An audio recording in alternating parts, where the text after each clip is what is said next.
In our first interesting hand, we've got ace-5 suited on the button. I raised to 30. The big blind calls. He's a vlog watcher who's been to some meetup games before. We're heads up in position. The flop comes ace-queen-6 rainbow. We've got top pair, but no kicker. The big blind checks. Although we have top pair, we don't necessarily want to inflate the pot too much. Our kicker's weak, and the hands we're beating aren't likely to call flop, turn, and river. I check for pot control purposes, and also to potentially induce bluffs on the turn from my opponent, or instill some doubt in his mind that we've got a top pair or better hand, which will make it easier for me to get called on future streets. The turn is the 10 of diamonds. It's another Broadway card that'll typically be better for my range as the pre-flop aggressor. The big blind checks again. He probably would have bet if he had top pair or better at this point after a check through on the previous street. I bet 40 for value. It should look strange that all of a sudden I'm betting after I checked back the flop. The big blind isn't buying the story that we have it. He raises to 130. It's unlikely that he has what he's representing, which is 2 pair or better. He may have something like Jack 10 for a combo draw, or maybe he picked up a flush draw. It's worth noting that as his opponent was taking a seat, he said that he came here just to make the vlog, so there's a higher than normal chance that he's attempting a bluff. I call for 90 more, despite not having too many river cards that all like seeing. The dealer puts out the 4 of diamonds, the backdoor flush draw gets there, the opponent doesn't slow down, he makes a small bet of 140. I almost wish that he went with the larger sizing because then it'd feel more like a bluff. With this sizing that he chose, it seems more like he's trying to get called. After I checked back the flop, my hand was slightly under-repped, so I'm not able to get away from it, even though I'm not confident the top pair is good. Call. Queen 10? Queen 10, 2 cents, so 140. I get taken straight to Value Town by the opponent who turned 2 pair with Queen 10 of spades. Now I'm stuck a few hundred. Shortly after, we pick up pocket 10s onto the gun. Always nice to look down at a high pocket pair. I raise to 30. The button calls. The big blind calls as well. This is the same opponent who beat me in the first hand we went over when we had ace-5 suited at the must-move table. We're going 3 ways to the flop. It becomes 7-4 deuce rainbow. We didn't flop a set, but at least we have an overpair. The big blind checks. There are a lot of bad turns for us, including overcards to our 10, and cards like 5s and 6s that complete straights and connect with a lot of the small cards that are out there. For that reason, I bet 70. It's on the larger side. I wouldn't mind taking this down now. The button immediately folds. The big blind is being pesky. He check raises to 250. It's the second time he's done that to me today. He really shouldn't have 7 deuce and 4 deuce combinations, so he's mostly representing either a set, top pair, perhaps an overpair like 9s or 8s. We can beat his bluffs and some of the hands that he's raising with for value and protection. I call for 180 more to see what the opponent wants to do on the turn. The dealer puts out the 6 of spades. It's one of those cards that connects with the board that I told you earlier is a bad card for us. A couple of straights get there, including 8-5 and 5-3. The big blind isn't afraid. He fires for 440. I'm very split between calling and folding. He probably would have checked with all of his 1-pair hands, meaning that this bet on the turn, he's only representing 2 pair or better. Even if he's bluffing with a hand like ace-5, which is improved to a double gutter with an overcard, he could still potentially bomb river and put me in a very difficult spot since I'm not going to have 2 pair or better very often on a low board after I raise pre-flop from under the gun. I'm just not able to get away from 10s at the moment. I call one more time. Maybe we'll get lucky and spike a set. The river is the 5 of spades, putting 4 to the straight on board and completing the backdoor flush draw. The board has gotten worse and worse. The big blind stands up to take a look at my wimpy stack of 770. He jams. There's really nothing I can do. Nearly everything that the opponent might have check raised the flop with as a bluff has improved to 2 pair or a straight. The only hand I could possibly beat is something like ace-5 suited. I fold. It's another frustrating situation that causes me to lose several hundred more. I have to add on for 700. I'm stuck 1600 and morale is low. Next we've got ace-queen suited in the hijack. The strong hands are finding their way to our seat. I raise to 30. The small blind makes the call, which also makes him my enemy. The big blind is the enemy of my enemy. That doesn't make him my friend though. He 3-bets to 150. Ace-queen suited is strong enough to withstand a 3-bet. I call for 120 more. The small blind isn't getting too bad of a price. He calls as well. 3 enemies enter the Thunderdome. Only one will leave victorious. The flop comes king-queen 3 with 2 spades. I have mixed feelings about it. We're in bad shape if we're up against pocket kings, ace-king, or pocket aces, but we're at least beating pocket jacks and pocket 10s that the big blind might have 3-bet pre-flop with. Small blind checks. The big blind bets 300. This is a board that's good for him. Again, it could go either way between calling and folding. The big blind bet into 2 players, making it less likely that he's bluffing, and I still have another opponent that I have to worry about left to act. This all makes me lean towards letting go a middle pair. On the other hand, we could still have the best hand. The small blind probably has a small to medium pocket pair that didn't improve to a set that he'll be folding.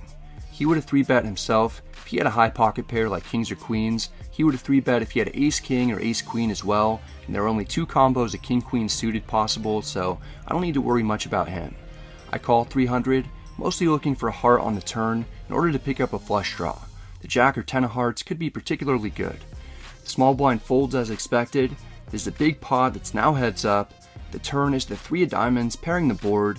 It's a terrible card because I may be drawing slim or dead. The big blind shoves for 11-20.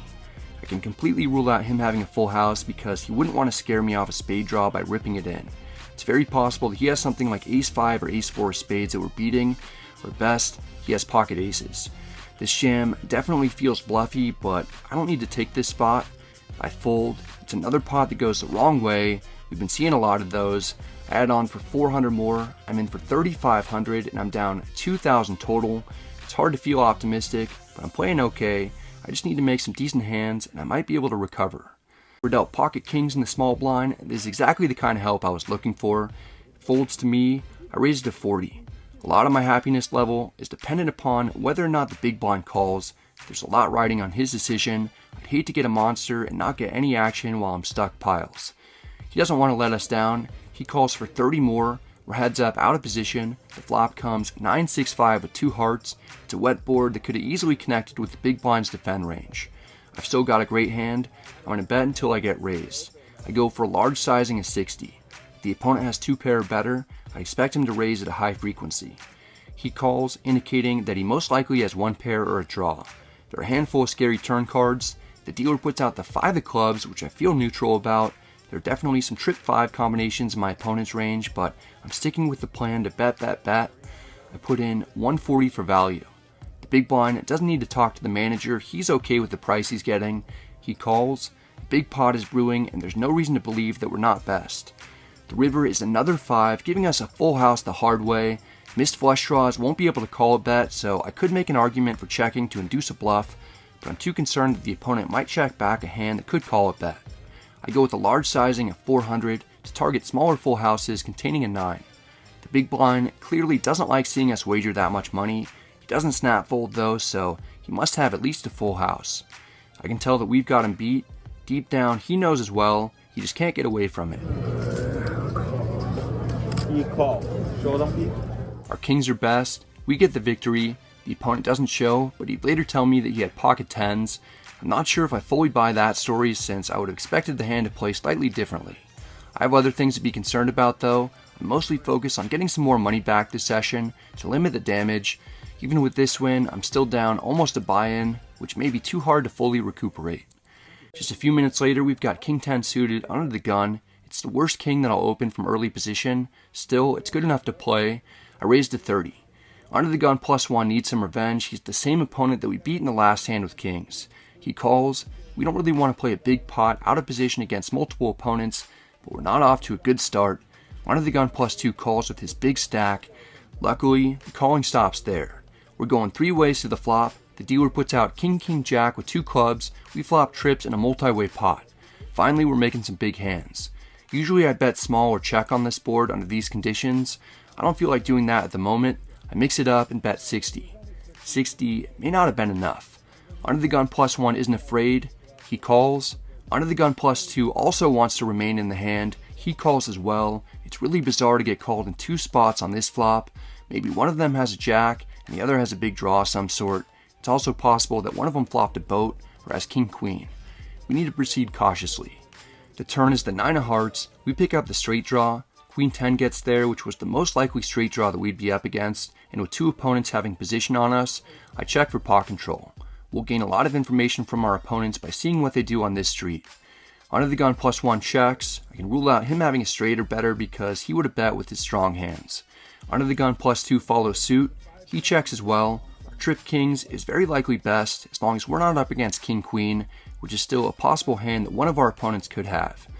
The river is the 6 of hearts. The backdoor flush draw gets there, but that's not too concerning.